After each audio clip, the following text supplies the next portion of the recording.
કાંઠે જઈએ થોડા, એટલે આપણે આમ દરિયાના કાંઠે આંટો મારી અને પછી આપણે ભાવનગર પરત આવી જઈશું બાપા, એટલે આપનો સમય પણ સચવાઈ જાય. તો ચાલો હવે જે ગામ જસપરા, માંડવા, ખદરપર, મલેકોદર, ખડસલિયા અને પડવા અને બાકી કોઈ પણ ગામ રહી ગયા હોય તો પણ સાથે ઊભા થઈ જઈશું. તો બાપા બધા જ દરિયાકાંઠાના ગામો છે બાપા. તો આપ આપની અમી દ્રષ્ટિ આ બધા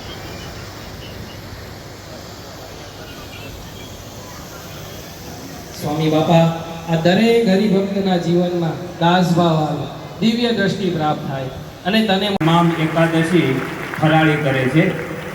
આવા તો આપણા ગામડામાં ઘણા બધા નિયમ ધર્મની જડતા ધરાવે છે. તો અને વંદનભાઈને આશીર્વાદ આપો. જય સ્વામી. રૈયાણી જેઓ ભાવનગરના આરસીએમ ઝોનમાં પોતે નોકરી કરે છે, તો બાપા એમને ઘણી ઓફરો આવતી હોય છે બાપા, પણ એમણે આજ પોતે છે એ એક પ્રકાર. તો આપ આપની અમી દ્રષ્ટિ એમના પર વરસાવો બાપા.